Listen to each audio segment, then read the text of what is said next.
संकल्प में आप सबका स्वागत है। मैं अविनाश आप लोगों का स्वागत करता हूं।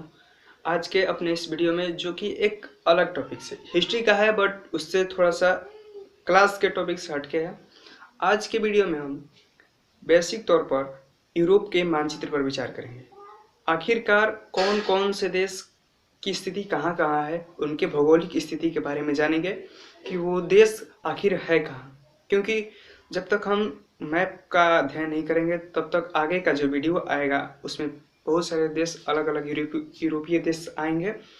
तो उन सबको एक अच्छे से समझने के लिए, आगे की वीडियो को अच्छे से समझने के लिए उन देशों को समझना आवश्यक होगा। तो चलिए हम स्टार्ट करते हैं इस वीडियो को।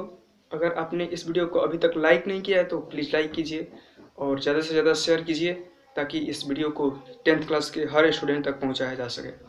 चलिए हम समझते हैं। सबसे पहला कि हमने पढ़ा है कि 7 महादेश होते हैं: एशिया, उत्तरी अमेरिका, दक्षिणी अमेरिका, अफ्रीका, ऑस्ट्रेलिया, ठीक, और यूरोप, एक अंटार्कटिका होता है। 7 महादेश होते हैं जिसमें सबसे बड़ा महादेश एशिया होता है। क्षेत्रफल के दृष्टिकोण से सबसे बड़ा महादेश एशिया और सबसे छोटा ऑस्ट्रेलिया। और जो यूरोप आता है वो 6ठा नंबर पर सबसे बड़ा महाद्वीप है। महाद्वीप का मतलब महादेश ही होता है। तो 6 नंबर पे जो सबसे बड़ा महाद्वीप है, महादेश है, वो हमारा यूरोप आता है। इसमें कुल देशों की बात करें तो कुल देशों की संख्या इसमें 49 है। ठीक है, इसमें कुल 49 देश हैं जो भली भांति इस पर स्पष्ट रूप से दिखाई दे देंगे। इनमें से कुछ ही दिखाई देंगे, किंतु हमने सभी को नहीं बनाया है। जो इम्पोर्टेंट है उन्हीं को हम, जो सिलेबस में उनको पढ़ना है, जानना है, उसी को हम लेकर चलेंगे। ठीक है, सबसे पहले हम मैप को समझते हैं। एशिया महादेश यूरोप के पूर्व साइड में। ठीक, अब देखिए सबसे पहले हम रूस पर चलते हैं। रूस ऐसा देश है जो एशिया में भी आता है। इसकी कुछ सीमाएं एशिया में भी होती है और कुछ सीमा यूरोप में भी आता है। तो एक देश हो गया रूस। ठीक है, रूस के जस्ट ऊपर श्वेत सागर है। श्वेत सागर है, क्या है? श्वेत सागर। यह एक सागर है, इसका नाम श्वेत सागर है। रूस के ऊपर जस्ट ऊपर है। अब इसके हम जरा सा हटके आएंगे तो फिनलैंड, स्वीडन और नॉर्वे। रूस के जस्ट याद कीजिए, रूस, सबसे पहले रूस, उसके बाद फिनलैंड, उसके बाद स्वीडन, उसके बाद नॉर्वे। ठीक, रूस के ऊपर हमने पढ़ा कौन सा सागर? श्वेत सागर। ठीक है, रूस, फिनलैंड, स्वीडन और नॉर्वे, ये हो गए हमारे इस तरह से लाइन बाई लाइन, ये 4-5 देश हो गए। ठीक है, अब देखिए स्वीडन और फिनलैंड के बीच में एक और सागर आता है, बाल्टिक सागर। कौन सा सागर? बाल्टिक सागर। ठीक, आपको याद रखना है, बाल्टिक सागर स्वीडन और फिनलैंड के बीच में। ओके, अब आते हैं नीचे की तरफ। रूस के जस्ट नीचे यूक्रेन नाम का देश है और इसके आगे पश्चिम साइड में पोलैंड पड़ता है। क्या पड़ता है बाबू? पोलैंड पड़ता है। ओके, ये देश जो है पोलैंड, आपको आगे के वीडियो में पढ़ने को मिलेगा, इस पर आप ध्यान दीजिएगा। ठीक है, अब इसके बाद इसके जो पश्चिम साइड में आता है वो जर्मनी और फ्रांस। देखिए जर्मनी के बारे में मैं आप लोगों को पढ़ाऊंगा, अब तुरंत ही पढ़ाने जा रहा हूँ। इस वीडियो के बाद उसके बारे में पढ़ने हैं। जर्मनी हो गया और फ्रांस। फ्रांस के बारे में तो मैंने आपको फ्रांस की राजक्रांति के बारे में पढ़ा दिया है। और तो फ्रांस देखिए कहाँ है, इसकी फ्रांस की स्थिति जान लीजिए। फ्रांस जर्मनी से सटा हुआ है, इसका जो बॉर्डर है जर्मनी के बॉर्डर से सटा हुआ है। ठीक है, और जर्मनी या पोलैंड के बीच में ये भी सटा, फ्रांस से रूस सटा हुआ है। ठीक है, ये आपको याद रखना है। ठीक, अब फ्रांस के जस्ट इधर इस साइड में स्पेन और पुर्तगाल, सबसे लास्ट छोर पर ये आते हैं, स्पेन और पुर्तगाल। और इसके नीचे भूमध्य सागर। क्या? भूमध्य सागर। अब देखिए जर्मनी के नीचे स्विट्जरलैंड और ऑस्ट्रिया हंगरी। पोलैंड और जर्मनी के नीचे स्विट्जरलैंड, ऑस्ट्रिया, हंगरी, ये सारे देश आते हैं। ठीक, ये आपको पढ़ने को मिलेगा, ये आपको ध्यान रखना है। स्लोवाकिया और स्लोवाकिया के नीचे रोमानिया जो कि बहुत ही खूबसूरत एक देश है यूरोप का, वो आपको ध्यान रखना है। रोमानिया के नीचे सर्बिया मिलेगा और इसके नीचे बुल्गारिया के नीचे मैकेडोनिया मिलेगा। क्या मिलेगा? मैकेडोनिया। ठीक है, अब चलते हैं हम तुर्की। बुल्गारिया के जस्ट साइड में तुर्की मिलेगा और तुर्की के नीचे ग्रीस मिलेगा। क्या मिलेगा? ग्रीस। तो ये सारे देश जो है आप लोगों को ध्यान रखने हैं। अब आइए इधर ऑस्ट्रिया के जस्ट नीचे इटली और देखिए इटली और ग्रीस के बीच में एडियाटिक सागर है। कौन सा सागर है? एडियाटिक सागर। ठीक, अब आइए भूमध्य सागर की तरफ। इधर अफ्रीका हो गया, यह जो महादेश है अफ्रीका महादेश है, और अफ्रीका महादेश को यूरोप महादेश को अफ्रीका महादेश से जो अलग करता है वो हमारा भूमध्य सागर अलग करता है। ठीक, भूमध्य सागर किन दो महादेशों को अलग करता है? क्वेश्चन आएगा तो आपको क्या बताना है कि यूरोप और अफ्रीका को जो अलग करता है वो हमारा भूमध्य सागर होता है। ठीक, आपको ये बात याद रखनी है।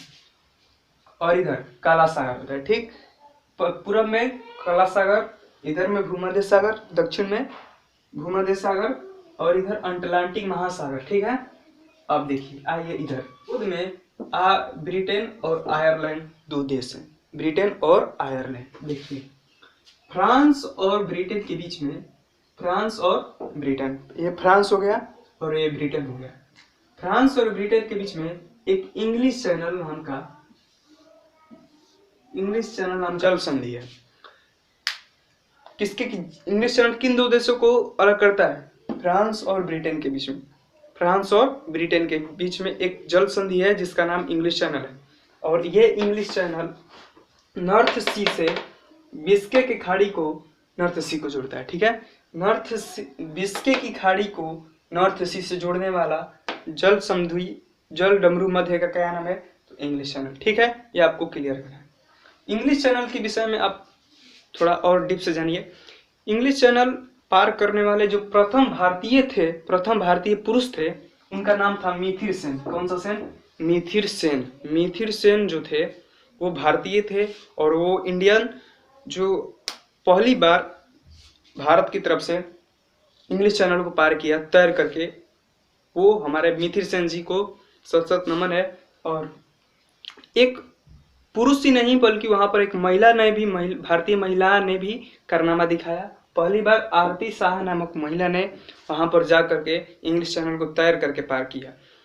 तो ऐसे ऐसे देश के हमारे महापुरुष हुए कि सिर्फ अपने ही देश में नहीं बल्कि अन्य देशों में जाकर भी प्रतिभाएं अपनी अपनी टैलेंट को दिखाए और बहुत ज्यादा अपने देश को गौरवान्वित करे। ठीक है, अब देखते हैं हम दो देश और बचते हैं, एक नीदरलैंड और एक डेनमार्क। जर्मनी के ऊपर ये दो देश है, नीदरलैंड और डेनमार्क। ठीक है, एक और देश बच जाता है हमारा आइसलैंड, जो सबसे ऊपर होता है, आइसलैंड। ठीक है, ये सब बताने का मेन कारण यह है कि हम अगले वीडियो में पढ़ेंगे इटली और जर्मनी का एकीकरण। इटली और जर्मनी के एकीकरण में हम देखेंगे कि बार बार हम फ्रांस का नाम सुनेंगे। फ्रांस का नाम, ये फ्रांस हो गया, ये फ्रांस का नाम सुनेंगे। जर्मनी ये हो गया, इटली यह हो गया, Switzerland, Austria Hungary, Poland, Serbia, ये सब जो है आसपास का जो क्षेत्र, हम सुनेंगे कि वहाँ का बार बार आ रहा है नाम, तो कंफ्यूज हो जाएंगे कि आखिर ये देश की सीमाएं किस देश से मिलती हैं। तो यह मैंने इसलिए बनाया है वीडियो कि आप लोग जान सकें कि कौन सा देश कहाँ है, ताकि उस समय जब मैं पढ़ाऊंगा तो आप लोगों को कन्फ्यूजन नहीं होगा कि फ्रांस और जर्मनी कहाँ है भाई, फ्रांस कहाँ है। ये सब जो डाउट्स है ये इसी वीडियो में क्लियर कर लीजिए। एक बार इस मैप को बहुत ध्यान पूर्वक देखिए और बार बार कॉपी पर बनाइए, दो चार बार बनाइएगा तो ये आपको क्लियर हो जाएगा। अगले वीडियो में हम इटली के एकीकरण के विषय में बात करेंगे। इटली के एकीकरण के बाद हम जर्मनी के एकीकरण के बारे में बात करेंगे, मेटरनिक के बारे में बात करेंगे। बहुत ही इम्पोर्टेंट जाएगा ये वीडियोज। आई होप आप लोगों को ये जो मेरा यूरोप का मैप है वो समझ में आया होगा। एक बार या दो बार आप अच्छी तरह से वीडियो देखिए और बढ़िया से समझ करके एक दो बार कॉपी पर अगर आप रिवीजन करते हैं तो बहुत अच्छी तरीके से ये समझ में आएगा और आपको बनाने का भी हैबिट हो जाएगा। और मैं एक महत्वपूर्ण बात जो आपको जानना है, आपको सबसे अच्छी बात, महत्वपूर्ण बात, आपको यह पता चल जाएगा कि यूरोप महादेश में कौन सा देश कहाँ है। और आगे के वीडियो में आप लोगों को तनिक सा भी कठिनाई नहीं होगा कि जर्मनी कहाँ है, इटली कहाँ है, ये सब समझने में। ठीक है, तो आज की वीडियो में यही हमने संदेश दिया कि आप लोगों को यह पढ़ना है। अगले वीडियो में हम इटली के एकीकरण के विषय में चर्चा करेंगे। ठीक है, तब के लिए जय हिंद, मिलते हैं नेक्स्ट वीडियो।